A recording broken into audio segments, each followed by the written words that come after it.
J'espère que vous allez bien ce matin, malgré un petit retour de l'hiver rapide cette semaine. Il est reparti. Et puis, ça fait du bien. Hier, on a profité de la belle journée pour faire des travaux à l'extérieur. Et puis, je pense qu'on a tous un petit peu de travail à faire pour mettre nos choses en ordre. La piscine se prépare. On va pouvoir se baigner cet été. On profite du beau temps. Puis, on rend grâce à Dieu de cette bénédiction-là qu'on a de jouir de sa création puis de jouir du beau temps. Ce matin, on continue notre série dans l'Évangile de Luc, et puis je vais vous inviter à tourner avec moi dans Luc au chapitre 5. On continue à partir du verset 33 ce matin. Et juste avant de lire le passage, je voulais simplement vous annoncer, encore une fois, une bonne nouvelle. On a entendu, il y a quelques semaines, le témoignage de Julio Wilson et de Marisol, qui ont manifesté leur désir de devenir membres. Et puis, on peut maintenant dire officiellement qu'ils sont membres de l'Église. Et donc, ils vont être là à la deuxième célébration, mais je l'annonce quand même. On leur souhaite la bienvenue. Puis, c'est un privilège de pouvoir les avoir dans notre famille maintenant, dans la famille de Dieu, puis continuer de servir le Seigneur ensemble avec eux. Et on se réjouit de ça. Ce matin, je vous apporte un passage qui, je pourrais dire, des fois, lorsqu'on étudie des passages, puis le Seigneur nous amène, on ne choisit pas. Hein? On dit, OK, on prend l'Évangile de Luc, on a choisi l'Évangile de Luc et on traverse l'Évangile de Luc. Mais des fois, il y a des passages sur lesquels on arrive qui nous donnent un peu de fil à retordre, qui nous donnent un petit peu plus de travail. C'est moins évident d'aller chercher l'idée, qu'est-ce que le Seigneur veut communiquer à travers ça. Et puis, cette semaine, je vous avoue que j'ai lutté un peu, mais par la grâce de Dieu, je pense que le Seigneur a vraiment guidé, parlé à mon cœur à travers ce passage-là. Et puis, je vais vous le partager ce matin. Mais on va aller dans des détails un peu techniques, mais en même temps, il y a une idée principale que je crois qui se retrouve dans le passage et qui va transformer, qui peut transformer réellement nos vies dans le Seigneur. Donc, on va lire Luc au chapitre 5 à partir du verset 33 jusqu'au chapitre 6, verset 11. La parole de Dieu dit, « Ils lui dirent, les disciples de Jean, comme ceux des pharisiens, jeûnent fréquemment et font des prières, tandis que les tiens mangent et boivent. » Il leur répondit, « Pouvez-vous faire jeûner les amis de l'époux pendant que l'époux est avec eux? Les jours viendront où l'époux leur sera enlevé, alors ils jeûneront en ces jours-là. » Il leur dit aussi une parabole. « Personne ne déchire d'un habit neuf un morceau pour le mettre à un vieil habit, car il déchire l'habit neuf et le morceau qu'il en a pris n'est pas assorti au vieux. Et personne ne met du vin nouveau dans de vieilles outres, car le vin nouveau fait rompre les outres. Il se répand et les outres sont perdues. Mais il faut mettre le vin nouveau dans des outres neuves. Et personne, après avoir bu du vin vieux, ne veut du nouveau, car il dit, le vieux est bon. » Il arriva un jour de sabbat, appelé second premier, que Jésus traversait des champs de blé. Ses disciples arrachaient des épis et les mangeaient après les avoir froissés dans leurs mains. Quelques pharisiens leur dirent, « Pourquoi faites-vous ce qu'il n'est pas permis de faire pendant le sabbat? » Jésus leur répondit, « N'avez-vous pas lu ce que fit David lorsqu'il eut faim, lui et ceux qui étaient avec lui? Car il entra dans la maison de Dieu, prit les pains de proposition, en mangea et en donna à ceux qui étaient avec lui, bien qu'il ne soit permis qu'aux sacrificateurs de les manger. Et il leur dit, le Fils de l'homme est maître même du sabbat. » Il arriva un autre jour de sabbat, que Jésus entra dans la synagogue et qu'il enseignait. Il s'y trouvait un homme dont la main droite était sèche. Les scribes et les pharisiens observaient Jésus pour voir s'il ferait une guérison le jour du sabbat. C'était afin d'avoir sujet de l'accuser. Mais il connaissait leurs pensées. Et il dit à l'homme qui avait la main sèche, « Lève-toi et tiens-toi là au milieu. » Il se leva et se tint debout. Et Jésus leur dit, « Je vous demande, s'il est permis, le jour du sabbat, de faire du bien ou de faire du mal, de sauver une personne ou de la tuer. » Alors, promenant ses regards sur eux tous, il dit à l'homme, « Étends ta main. » Il le fit, et sa main fut guérie. Ils furent tous remplis de fureur et ils se consultèrent pour savoir ce qu'ils feraient à Jésus. On va se courber dans un mot de prière. Oui, Seigneur, ta parole est précieuse. Et comme on vient de le chanter, elle est comme un trésor pour nous, elle est comme un souffle qui vient pour parler à nos cœurs, comme un murmure léger qui vient pour nous parler. Parce que c'est ce que tu veux faire, Seigneur, ce matin. Tu veux nous parler. Tu veux parler à mon cœur. Tu veux parler au cœur de tes enfants. Et ce matin, on prend ce temps à part au début de la semaine, Seigneur, parce qu'on veut t'entendre. On veut s'arrêter et entendre ce que tu as à nous dire. Et on a besoin de toi, Seigneur. On a besoin de ta grâce. On a besoin de ton esprit qui calme nos cœurs et nos pensées, qui amène devant toi ses tracas, ses soucis, et qui, en même temps, cherche avec un cœur ouvert à comprendre ta parole. Alors guide-nous ce matin, Seigneur, dans ce message, que nous puissions retirer ce que tu veux que nous puissions retirer et que nous puissions mettre ensemble en pratique ta parole. Seigneur, je te prie pour ceux particulièrement qui vivent la maladie, pour ceux qui vivent des épreuves ces jours-ci, qui trouvent difficile encore cette pandémie, Seigneur, et ceux qui sont affectés par cette pandémie. On veut te les apporter. Et que, Seigneur, dans ce temps où on ouvre ta parole, que tu puisses communiquer à leur cœur et parler à leur cœur afin qu'ils puissent voir combien tu es bon, combien tu es merveilleux, malgré les circonstances. Toi, tu es toujours là, au contrôle. Alors guide-nous encore une fois, Seigneur, et que ton nom soit glorifié par ce qu'on va faire ce matin ensemble. Et c'est dans le nom de Jésus que je te prie. Amen. Amen. J'entends souvent des gens employer l'expression « moi j'adore » pour exprimer quelque chose qu'ils aiment beaucoup. Par exemple, il y en a qui vont dire « moi j'adore le chocolat ». Hein, les enfants, ils aiment ça, le chocolat. Hein? Ils pourraient dire « ah, moi j'adore le chocolat ». Moi j'ai un garçon, il pourrait dire « moi j'adore la pizza ». Parce que lui, il aime ça manger de la pizza. Mais s'il y avait de la pizza à tous les repas, ça ferait bien son affaire, je pense. La pizza, des frites, des hot dogs, du spaghetti, ça c'est bon. Mais quand maman fait des plats un petit peu plus santé, c'est plus difficile. Il y en a qui peuvent dire, parlant des loisirs, « ah, moi j'adore la pêche ». Ou pendant les vacances, « moi j'adore aller à la plage » ou aller au chalet.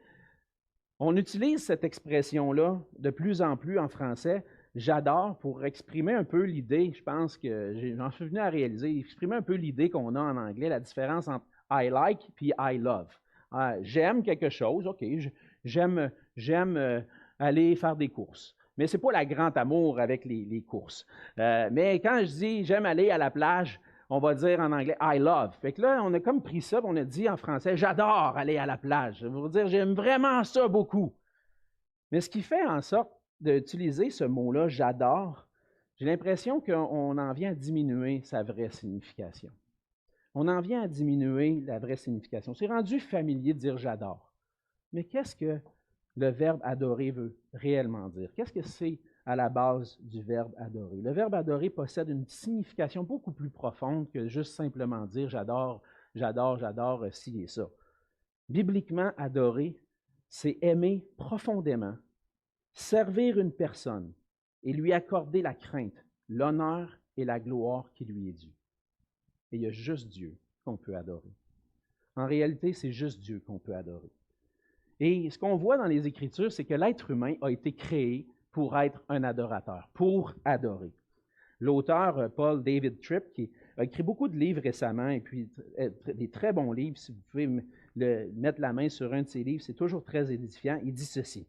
Les êtres humains sont dans leur nature propre des adorateurs. L'adoration, ce n'est pas quelque chose que nous faisons. L'adoration définit plutôt qui nous sommes. Nous sommes des adorateurs. Nous ne pouvons pas séparer ceux qui adorent de ceux qui n'adorent pas. Tout le monde adore. C'est juste une question de savoir qui ou quoi nous servons. On est tous des adorateurs. On a été créés pour adorer. On a été créés pour adorer Dieu. Malheureusement, l'être humain, à raison de la chute, le péché a fait en sorte que notre adoration, plutôt que de se tourner vers Dieu, s'est détournée. Et s'est tournée vers nous. En réalité, c'est nous qu'on adore. On veut se satisfaire nous-mêmes.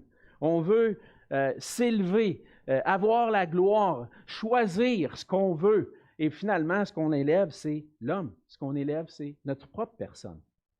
Dans presque tous ceux qui pratiquent une religion, on voit cette tendance des gens à attirer l'attention non sur la personne qu'ils sont en train d'adorer, mais plutôt sur leur pratique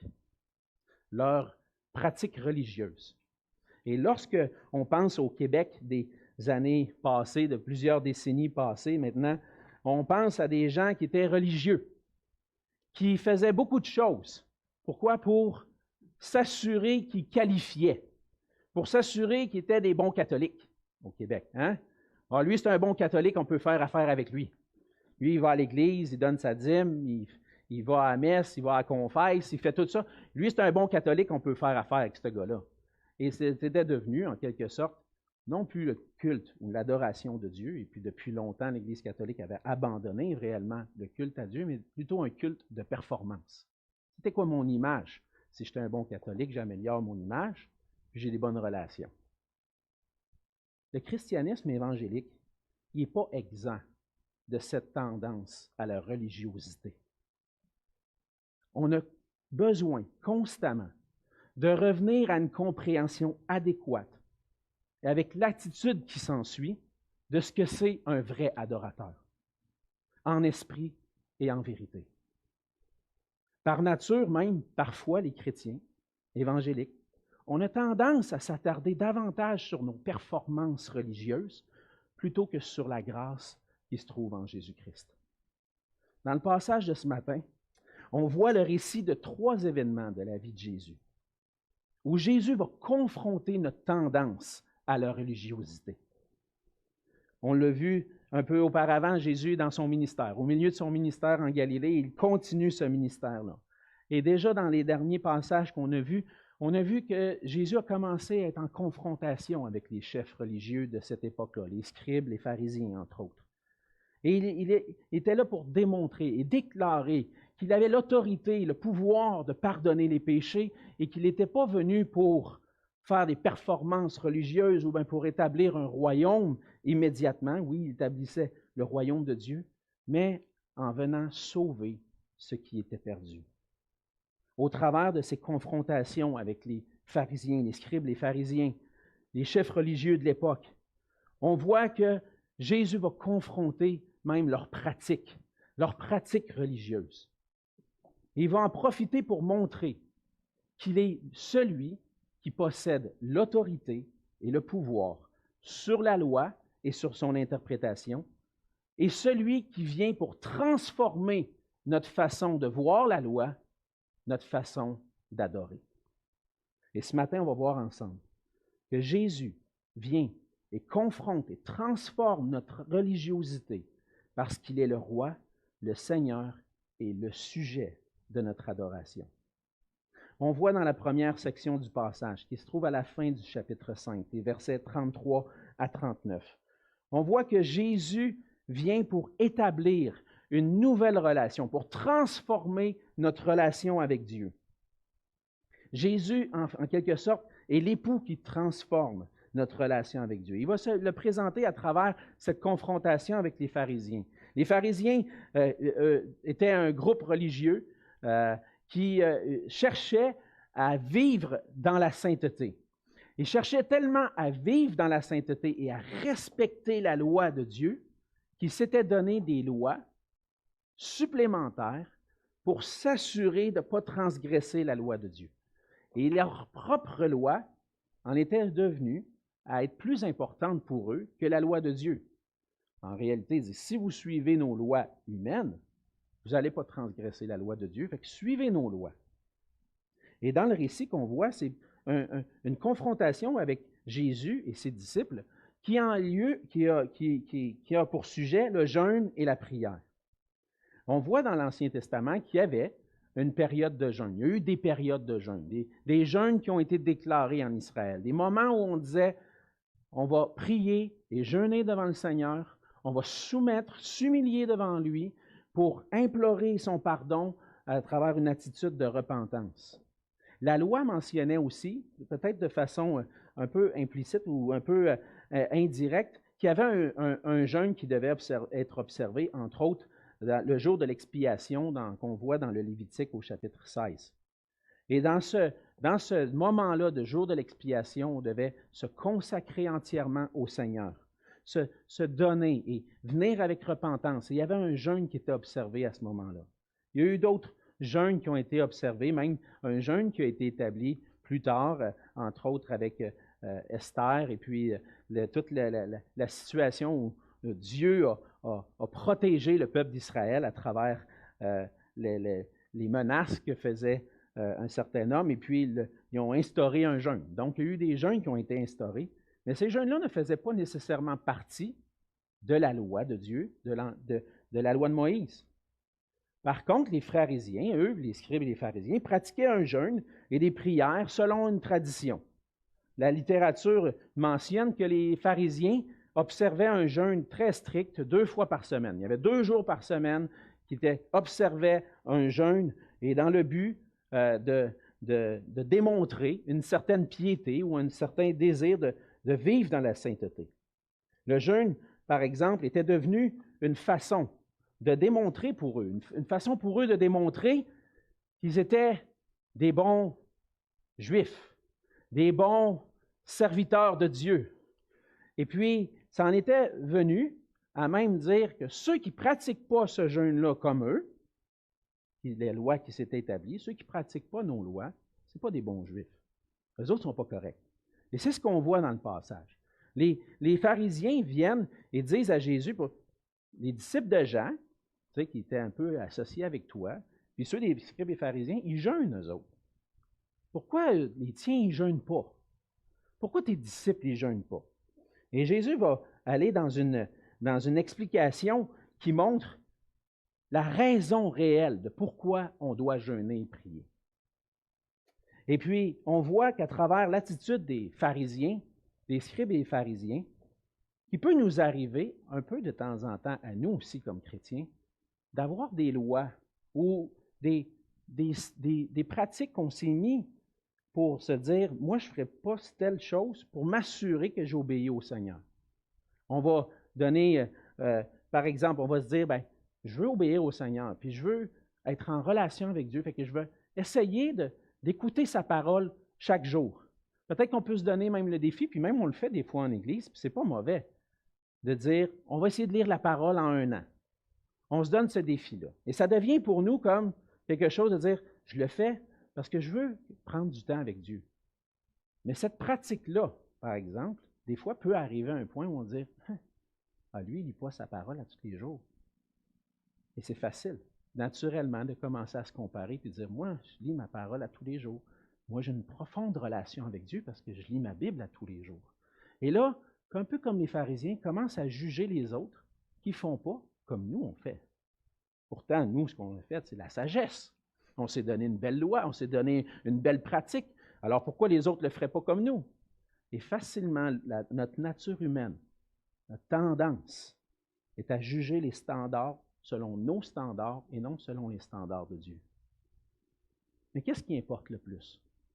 L'obéissance à ces règles-là ou à ces disciplines-là qu'on s'est données ou l'obéissance à la parole de Dieu?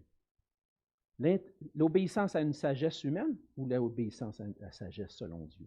Et comprenez-moi bien, je ne suis pas en train de dire que quelqu'un qui s'engage à lire sa Bible tous les jours, c'est mal. Au contraire, j'encourage ça. Mais si ça devient un prétexte pour juger les autres selon leur piété, là, il y a le problème. Et non, notre salut, notre relation avec Dieu ne dépend pas de notre sagesse, mais de la sagesse de Dieu. C'est par la grâce de Dieu. C'est par sa grâce que je suis sauvé. Non pas à cause de mon observation à des règles strictes. Mon obéissance et ma piété ne servent pas à me qualifier devant Dieu, mais sont plutôt une réponse personnelle d'adoration envers Dieu. En réalité, il nous arrive souvent de manquer le point principal. On n'entre pas en relation avec Dieu en se basant sur l'obéissance à la loi ou à la pratique religieuse, mais on entre en relation avec Dieu par la grâce de Dieu manifestée en Jésus-Christ. Et au travers ce passage, Luc démontre que Jésus est l'époux qui va transformer notre relation, notre façon de voir notre relation avec Dieu. Comme je l'ai mentionné, dans l'Ancien Testament, il y avait des jeûnes qui ont été observés. Et puis le jeûne était une façon d'exprimer un désir d'entrer dans une intimité avec Dieu, de s'humilier devant Dieu, de dire « Seigneur, j'ai manqué, je me repens de mon péché, je vois que j'ai mal fait. » Et le jeûne était simplement un désir de vivre la présence de Dieu, l'intimité avec Dieu. Dans l'Ancien Testament, cette intimité-là est décrite comme la relation entre Dieu, qui est l'époux, et Israël, qui est son épouse. Dans le Nouveau Testament, on voit la même chose avec Christ, qui est l'époux, et l'Église, qui est l'épouse. Et cette relation-là, époux-épouse, c'est une relation intime. Et à travers le jeûne, on exprime, en tant qu'épouse, notre amour pour notre Seigneur. Le but principal, ce n'est pas le jeûne. Le but principal, c'est l'intimité avec Dieu. C'est notre désir de vouloir vivre cette présence de Dieu. Et dans l'Ancien Testament, on voit justement que l'Éternel est l'époux d'Israël. On le voit dans Ésaïe 54, verset 5. Il dit « Car ton Créateur est ton époux. L'Éternel des armées est son nom. Et ton Rédempteur est le Saint d'Israël. Il se nomme Dieu de toute la terre. » Le Dieu qui est au-dessus de toutes choses, qui est au-dessus, qui est souverain sur toutes choses, qui est au contrôle de toutes choses, le Tout-Puissant, c'est ton époux. C'est celui qui t'aime. C'est celui qui veut entrer dans une relation intime avec toi. Dans Ésaïe 62, verset 5. « Comme un jeune homme s'unit à une vierge, ainsi tes fils s'uniront à toi. Et comme la fiancée fait la joie de son fiancé, ainsi tu feras la joie de ton Dieu. » Ça, c'est le but du jeûne. Le jeûne était pour vivre cette intimité-là. Cette intimité-là dans la présence de Dieu, de vivre une relation avec Dieu. Mais les pharisiens étaient venus pour transformer ça et commencer à dire, si je pratique le jeûne, c'est parce que je suis un bon juif. Et les autres qui ne le font pas, ce n'est pas des bons juifs. Et de juger les autres selon leur pratique plutôt que selon la grâce de Dieu. Et le vrai, à travers ça, il manquait le but principal, d'être réellement en relation avec Dieu. Il manquait le but parce qu'ils ne voyaient pas en Jésus l'époux qui était venu pour les sauver. Est-ce que c'est ce que Jésus va répondre? Est-ce que vous pouvez faire jeûner les amis de l'époux pendant que l'époux est avec eux? Dans le fond, le jeûne, c'était pour s'approcher, vivre cette intimité-là. Mais là, il est là. Il est présent. Il est dans notre présence. Le jeûne n'est pas nécessaire. L'époux est là. On vit sa présence. On est en relation avec lui. Le disciple vivait une relation avec Jésus intime chaque jour. Le jeûne n'était pas nécessaire parce que Jésus, l'époux, était là. Les pharisiens n'avaient pas vu ça. N'avaient pas vu que l'époux était là, présent avec eux, et qu'il était là pour entrer en relation avec eux. Mais plutôt, ils regardaient de loin, ils regardaient, est-ce que ce Jésus-là est vraiment un bon juif? Et plutôt que de se baser sur la grâce et sur la parole de Dieu pour comprendre qui était Jésus, ils se basaient sur leur propre tradition. Et Jésus, à travers cette discussion-là avec les pharisiens, montre que c'est à travers lui qu'une nouvelle relation avec Dieu est possible et que Dieu vient pour rétablir cette alliance, une alliance nouvelle, et que les anciennes pratiques vont passer. Et c'est ça, dans le fond, qu'on voit dans les versets 36 à 39. On voit là deux paraboles, qui signifient la même chose. On voit la parabole du morceau d'habit neuf. Et puis, dans le sens que Jésus est en train de dire, c'est, tu ne prends pas un habit neuf, tu ne vas pas déchirer ou prendre un morceau d'un habit neuf pour le mettre sur un vieil habit. Si tu fais ça, tu brises l'habit neuf. Ça n'a pas de bon sens. Puis en plus de ça ne colle pas avec le vieux. Il va mentionner aussi la parabole qu'on appelle des outres. Et puis les outres, on peut le voir à l'écran, c'était des peaux d'animaux qui étaient prises, et puis on prenait le cuir d'un bouc, et puis on on mettait le jus de raisin ou le fruit de la vigne, dans le fond, le jus qui venait de la vigne, on le mettait dans ça, et c'était dans ça qu'on faisait fermenter. Un peu comme aujourd'hui, on va faire de la boisson. J'étais au Kentucky pendant quelques années, on ferait du whisky, puis on prend des barils. Et c'est les whisky dans le fond, va fermenter dans les barils. Bien là, ça fermentait dans cette peau-là. Et avec la fermentation, la réaction chimique qu'il y avait, ça faisait en sorte que la peau se brisait, craquait, et puis que si tu mettais tu enlevais le vieux vin, puis tu dis, je vais prendre cette vieille peau-là pour en mettre du vin nouveau, puis refaire le même processus, ça ne pouvait pas marcher parce que la peau se brisait et tu perdais le fruit. Donc, tu as besoin de prendre une peau neuve pour aller avec le nouveau vin. Le vieux va avec le vieux, le nouveau va avec le nouveau. C'est ça le point de ces deux paraboles-là. Et Jésus est en train de dire, il y a quelque chose de nouveau qui vient avec ma venue sur la terre. Il y a quelque chose de nouveau qui vient et qui est une nouvelle alliance qui ne fonctionnera pas selon vos principes ou les principes passés de la loi de Moïse. Il y a une nouvelle alliance qui vient. Je suis l'époux qui vient pour rétablir l'alliance avec le Père. Et cette nouvelle alliance-là va faire en sorte que ça sera pas, on ne se basera pas, ou, selon votre façon de penser, sur la loi, l'obéissance à la loi, parce qu'on a l'époux qui vient pour rétablir la relation avec Dieu. Et donc, cette nouvelle façon de fonctionner-là ne fonctionne pas avec l'ancienne. Et puis, si vous essayez de prendre votre tradition puis de l'amener dans la nouvelle alliance que je vais accomplir, ça ne marchera pas. Les deux ne vont pas ensemble. C'est quelque chose de complètement nouveau que j'apporte. Et c'est pour ça qu'il va dire, à la fin, au verset 39, puis il va en quelque sorte apporter un jugement sur les pharisiens. Il dit, et personne, après avoir bu du vin vieux, ne veut du nouveau, car il dit, le vieux est bon. Et donc, il est en train de dire aux pharisiens, vous êtes tellement habitués à votre loi, tellement habitués à vos principes, que vous n'accepterez pas cette nouvelle alliance que l'époux vient établir avec son peuple. Le cœur, ce que Jésus fait, est en train de confronter la religiosité des scribes et des pharisiens qui pensaient pouvoir être en relation avec Dieu à travers leurs principes, et est en train de dire, ça ne fonctionne pas comme ça. Puis malheureusement, vous allez tellement dans vos pratiques que vous allez manquer complètement que le nouveau est venu à travers moi. Et dans la nouvelle alliance, Jésus vient et inaugure une nouvelle alliance qui n'est pas selon nos pratiques, non pas selon nos pratiques religieuses. Ce ne sera pas de cette façon-là qu'on va être agréable à Dieu, mais par Jésus lui-même. Il va se rendre jusqu'à la croix pour se livrer en sacrifice pour nos péchés et ressusciter des morts, accomplir le salut pour nous. Ça va être à travers la foi en lui, à travers l'époux qui se donne pour son épouse, qu'on va pouvoir vivre l'intimité avec Dieu. On va voir un peu plus loin ce que ça implique pour notre vie. Mais avant, on va aller dans la deuxième partie du passage. Jésus est le Seigneur qui possède l'autorité sur le sabbat et la loi. Jésus déjà confronte les pharisiens et les scribes avec leurs pratiques. Mais là, il va les confronter encore une fois sur leur compréhension de la loi, sur leur façon d'interpréter la loi. Les scribes et les pharisiens étaient les experts, les docteurs de la loi. Ils étaient les experts dans la compréhension de la loi et ils voyaient que leur interprétation, et imposaient leur interprétation aux gens, aux Juifs, aux gens ordinaires, si je peux dire, de l'époque.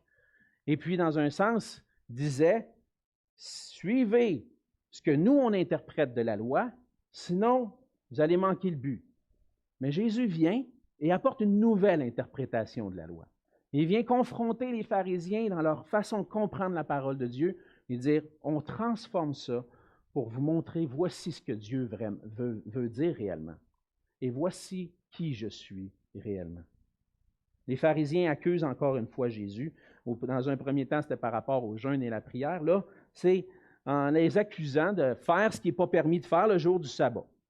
Les disciples ils déclarent que le fait que les disciples se sont promenés dans un champ de blé, ont pris les épis de blé, les ont froissés avec leurs mains puis en ont mangé, c'est quelque chose qui ne peut pas se faire le jour du sabbat. Pourquoi? Parce que c'est considéré comme du travail.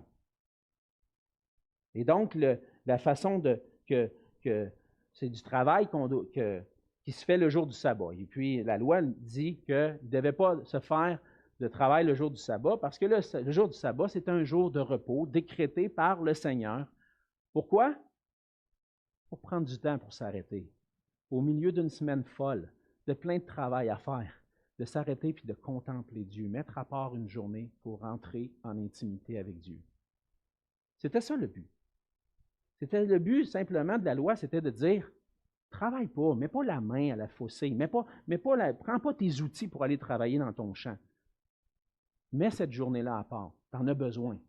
Le sabbat avait été fait pour l'homme, pour que l'homme puisse être béni dans l'intimité avec Dieu. Une journée par semaine, de s'arrêter, de prendre du temps avec Dieu. Le sabbat servait à prendre une pause du travail. Prenez le temps de méditer sur Dieu. Mais la loi n'empêchait pas, par exemple, et c'est là que Jésus va confronter l'interprétation des scribes et des pharisiens, la loi n'empêchait pas de se nourrir le jour du sabbat. C'était nécessaire de se nourrir. Et même, la loi permettait que si tu es en chemin puis que tu passes à travers le champ d'un étranger, tu peux le prendre puis manger. Il disait dans Deutéronome, au verset 23, chapitre 23, verset 25, il dit, « Si tu entres dans les blés de ton prochain, tu pourras cueillir des épis avec la main, mais tu n'agiteras point la faucille sur les blés de ton prochain. » Donc, les disciples, ce qu'ils font, il n'y a rien qui interdit ça. Il n'y a rien qui interdit le fait de prendre du blé, froisser, manger. Ils viennent répondre à un besoin essentiel. Ils ont faim. Ils n'ont pas pris les outils, puis sorti le tracteur, puis commencé à travailler toute la journée. Hein? Vous comprenez, je fais comment je veux dire, comment? L'extrapoler, c'est ça. Puis l'idée, l'anachronisme, c'est ça, je veux dire. Un anachronisme dans le sens qu'il n'y avait pas de tracteur dans ce temps-là, évidemment, mais ils n'ont pas sorti toute l'artillerie pour commencer à travailler puis récolter. Non, ils ont subvenu à leurs besoins essentiels. Et puis la loi le permettait. La loi le permettait. C'était quoi encore une fois le problème? C'est que les scribes et les pharisiens avaient ajouté des lois. Et encore une fois, jugeaient ceux qui n'obéissaient pas, non pas à la parole de Dieu, mais qui n'obéissaient pas à leur loi, à eux. Et l'esprit de la loi, ce n'était pas qu'on ne pouvait pas se nourrir. L'esprit de la loi, c'était de pouvoir prendre du temps avec Dieu.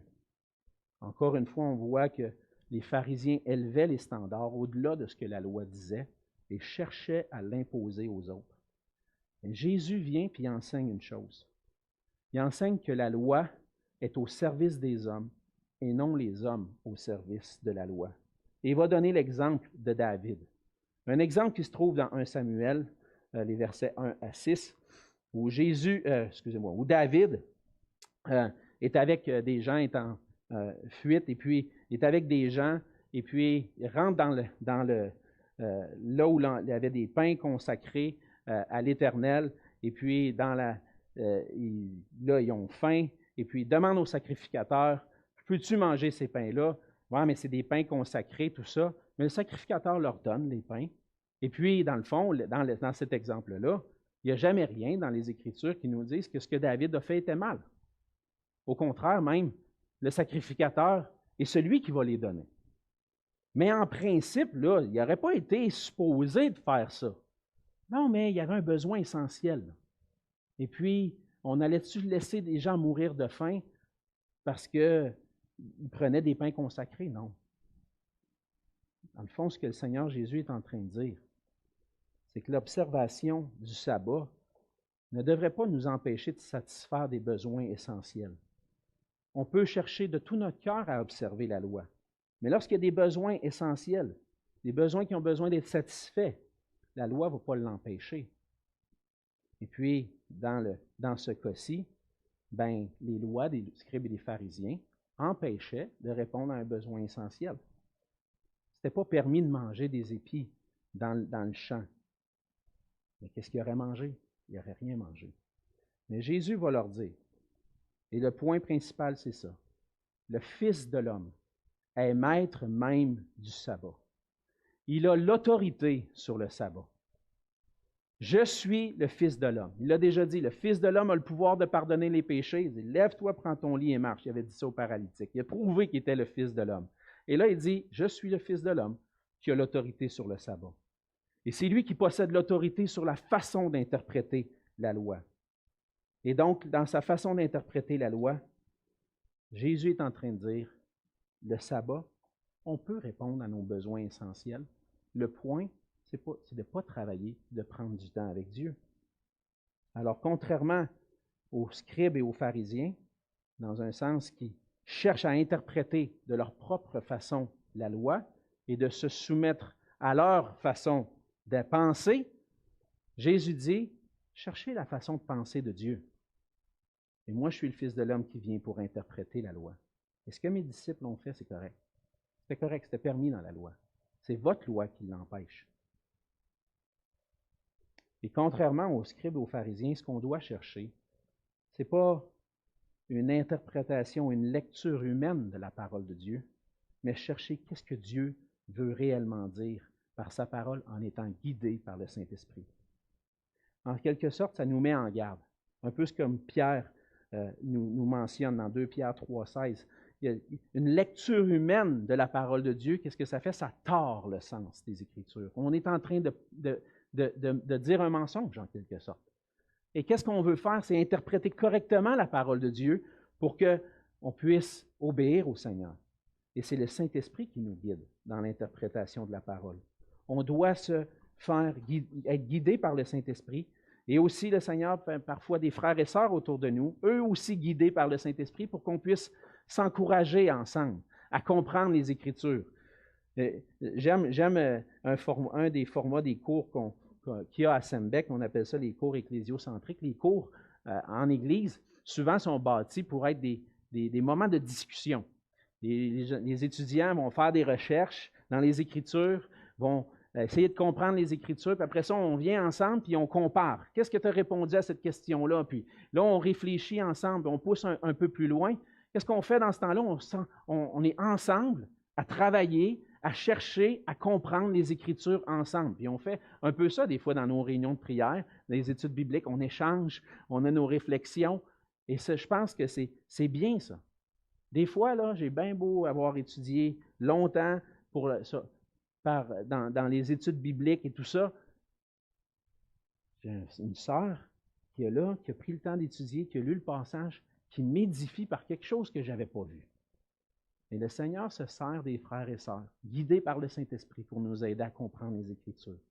Et on ne doit pas faire comme les scribes et les pharisiens, chercher à prendre les Écritures, les tordre, puis se donner des lois. Non, on doit se soumettre à l'interprétation que nous donne le Saint-Esprit, puis ça se fait en Église. Jésus dit qu'il est le maître du sabbat. Il est le maître de la loi. C'est celui qui interprète la loi parce qu'il est le maître de cette loi-là. Et à la fin, la dernière section du passage, on voit que Jésus va démontrer de la compassion qui accomplit la volonté de Dieu. Encore une fois, c'est Jésus est avec les scribes et les pharisiens un autre jour de sabbat. Il est là dans la synagogue, comme on le voit régulièrement. Jésus est dans la synagogue le jour du sabbat. Il enseigne. Et puis, il y a des situations qui se passent alors qu'il est en train d'enseigner. Et puis, qu'est-ce qui se passe? C'est qu'il y a un homme avec une main sèche, une main atrophiée, il a perdu un handicap qui empêche l'utilité de sa main. Puis, les pharisiens, là, on voit que ça va un petit peu plus loin dans leur attitude envers Jésus. Verset 7. Les scribes et les pharisiens observaient Jésus pour voir s'il ferait une guérison le jour du sabbat. C'était afin d'avoir sujet de l'accuser. Jésus confronte. Jésus veut transformer notre religiosité. Il veut transformer la façon de voir les choses. Et puis, il est confrontant. Puis là, les religieux, qui eux autres, ça marche comme ça, ils n'aiment pas Jésus. Et là, on va voir que ce désir-là de vouloir accuser Jésus, de trouver un moyen de savoir qu'est-ce qu'on va faire avec lui, va mener à la fin jusqu'à la crucifixion de Jésus. Mais dans ce cas-ci, encore une fois, Jésus confronte la pensée des scribes et des pharisiens. Qu'est-ce qu'ils pensaient? Ils disaient, guérir quelqu'un, un jour de sabbat, c'est le travail d'un médecin. Et si le médecin fait du travail le jour du sabbat, il est en train de désobéir à la loi. Il est en train de dire, de faire du travail, fait que si Jésus guérit ce gars-là aujourd'hui, il est coupable de la loi. C'est pas le vrai Messie, c'est pas un bon juif. On le met de côté. Il cherchait à l'accuser, par exemple. Il y avait un motif derrière ça. Et donc, le fait que Jésus connaît leurs pensées, encore une fois, nous montre l'autorité de Jésus, son omniscience. Il connaît même leur cœur, il connaît leurs pensées. Jésus va provoquer, il va confronter les scribes et les pharisiens dans leur façon de penser. Il va dire, il veut montrer à travers ça que le jour du sabbat n'empêche pas de venir en aide et de faire du bien à quelqu'un. Et donc, il va faire lever l'homme au milieu de l'assemblée. Il va poser une question qui confronte au verset 9. Il dit, « Je vous demande s'il est permis le jour du sabbat de faire du bien ou du mal, de sauver une personne ou de la tuer. » Donc, il sait ce qu'il pense. Les pharisiens pensent, s'il guérit, là, c'est mal. Là, Jésus est en train de renverser ça. Il dit, si je fais du bien à quelqu'un le jour du sabbat, j'ai-tu le droit de faire du bien à quelqu'un le jour du sabbat? C'est-tu mieux de faire du bien ou du mal le jour du sabbat? Ben là, c'est évident, la réponse est évidente. Mais oui, fais du bien le jour du sabbat. Puis tu m'empêches de faire le bien avec ta loi. Tu m'empêches de faire le bien. Jésus montre que la loi des Juifs de l'époque a pris la place de la loi divine, qui dit d'aimer son prochain comme soi-même, de faire du bien à ceux qui sont autour de nous. Et Jésus démontre encore une fois son autorité dans l'interprétation, l'application de la loi. Jésus possédait l'autorité nécessaire. S'il n'y avait pas eu l'autorité nécessaire par rapport à la loi, par rapport au sabbat, il n'aurait pas été en mesure de guérir l'homme. Et là, il dit, lève-toi, sois guéri. L'homme est guéri. Démontre ainsi qu'il a vraiment l'autorité de guérir, mais aussi sur la loi. Il démontre qu'il est le Fils de l'homme, qu'il est celui qui vient pour guérir et sauver ceux qui sont perdus. Au travers de la guérison, Jésus montre encore une fois son autorité sur la loi et montre sa autorité sur le sabbat et que le sabbat n'empêche pas de manifester de l'amour et de la compassion envers mon prochain. Mes lois ne devraient pas m'empêcher de manifester de l'amour, de la compassion envers mon prochain, parce que l'amour, la compassion envers mon prochain, c'est ça que Dieu me demande. Jésus veut transformer notre légalisme qui nous empêche de lui obéir. Comme les chefs religieux du temps de Jésus, on peut voir l'obéissance à la parole comme une façon de manifester à Dieu puis aux gens autour de nous qu'on est des bonnes personnes, qu'on est des bons chrétiens. Et on va se soumettre à certaines pratiques, à certaines règles qui font qu'on se pense plus juste devant Dieu parce qu'on observe ces règles-là.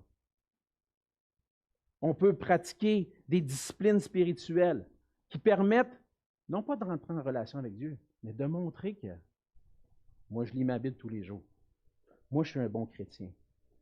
Puis, comme moyen de se faire croire, ou bien peut-être de montrer aux autres que je suis un bon chrétien. De montrer que j'ai rien à me reprocher. De montrer que devant Dieu, je suis quelqu'un qui veut faire la bonne chose. Est-ce que c'est vraiment ça, être chrétien? Un vrai adorateur. S'adonner à des pratiques religieuses. Le Seigneur Jésus nous montre qu'on peut faire erreur parfois dans notre façon de penser de ce que ça veut dire être chrétien. Il nous rappelle qu'être un disciple, ça commence par une pleine confiance en lui, une pleine confiance dans l'époux qui veut nous amener à Dieu. Il nous rappelle que l'obéissance est rendue possible, non par nous-mêmes, mais par son Esprit qui vit en nous. Il nous rappelle qu'être chrétien, ce n'est pas se concentrer sur des pratiques, mais c'est faire confiance à Jésus-Christ et utiliser ces pratiques-là comme des moyens de vivre une communion avec lui. Je vais vous parler d'une expérience personnelle de ces derniers jours. Je vous ai parlé d'un plan de lecture de la Bible. C'est ce que j'adopte pour moi. Puis j'aime ça, suivre un plan de lecture, parce que mon profond désir, c'est de prendre du temps avec Dieu le matin. Prendre du temps, commencer la journée avec le Seigneur, puis prier, puis remettre la journée entre les mains du Seigneur. Je veux commencer ma journée dans l'intimité avec mon Dieu. Ça, c'est mon profond désir. Mais des fois, la routine commence. Elle embarque. Bon, OK, ouais. Puis il est 5 heures. Ouf, c'est tough de se lever à matin. Ouais, mais si je ne me lève pas puis je ne lis pas mon chapitre aujourd'hui, je vais en avoir 2 à lire demain. Ouais, je vais y aller, je vais me lever. On sort du lit, on ouvre la Bible, puis on lit. Bon, c'est bon, là, c'est l'heure d'aller prendre ma douche. J'ai oublié l'essentiel. J'ai oublié que lire la Bible, c'est parce que je veux rencontrer mon Dieu, qui est la source de ma vie, qui est ma lumière, qui est là pour éveiller mon cœur puis me rendre sensible à sa volonté pour que je puisse lui obéir. L'intention était vraiment bonne au début, mais la religiosité a embarqué à un moment donné. Il fait que là, si je ne lis pas ma Bible en 1 an en plus, je ne suis pas un bon pasteur. Si je ne prends pas le temps de prier pour l'Église 1 heure par jour, je ne suis pas un bon pasteur. Il faut que je fasse ça. Il faut que je fasse ça. On le fait par religiosité, puis on oublie qu'on est en relation avec un Dieu. Jésus veut transformer notre légalisme. Il veut nous dire, je suis là, arrête tes règles, puis viens me voir. Viens rentrer en relation avec moi, c'est ça que je veux. Lâche tes règles parce que tu t'en vas t'es dans le champ complet avec ça, puis tu manques le principal. Puis on peut venir à l'église le dimanche matin par routine, puis manquer complètement le but. On est là, on chante, puis on le chante par cœur parce qu'on l'a chanté 10 000 fois. Mais t'as-tu rencontré ton Dieu ce matin? T'as-tu rencontré ton Dieu dans sa parole? T'es-tu venu pour le rencontrer puis avoir une relation intime avec lui? Jésus veut transformer notre adoration. Il ne veut pas qu'on s'adore nous-mêmes parce qu'on est des bons, on suit les règles. Il veut qu'on vienne pour l'adorer lui, puis voir lui. Et c'est ce que Dieu veut faire pour nous. C'est ce que Jésus est venu faire pour nous. En allant jusqu'à la croix, il est venu nous délivrer de cette religiosité-là pour qu'on puisse vivre cette relation-là intime. Et oui, Jésus, à travers tout ça, montre qu'il a l'autorité sur toutes choses, même sur l'interprétation de la loi. Il est l'époux qui vient pour transformer notre relation avec Dieu. Il a l'autorité sur la loi et le sabbat. Il a le pouvoir de transformer notre légalisme en adoration afin qu'on puisse vraiment adorer notre Dieu. Personne ne peut être sauvé ou paraître juste devant Dieu par la simple observation de lois ou de pratiques religieuses. La seule façon d'être transformé, c'est par la grâce de Dieu manifestée en Jésus-Christ.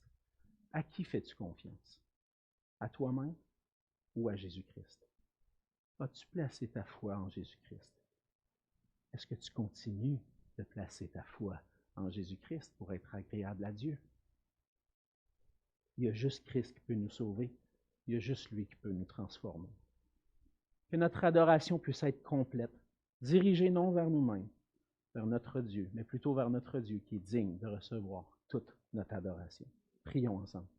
Seigneur notre Dieu, ce passage m'a donné un peu de difficulté cette semaine, chercher à comprendre, mais Seigneur, je pense que par ta grâce, on arrive à voir réellement ce que tu voulais enseigner. Et combien, Seigneur, on peut être pris des fois dans notre tradition, dans nos pratiques, qu'on s'est mis parce qu'on veut vivre cette relation avec toi, mais qu'en même temps, des fois, on oublie cette relation-là et on est juste dans notre pratique. Mais ce n'est pas ce qu'on veut, Seigneur.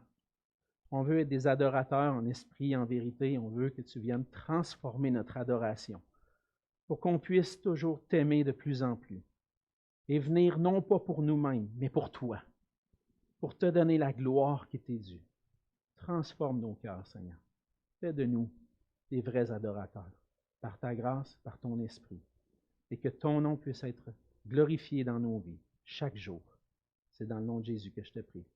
Amen.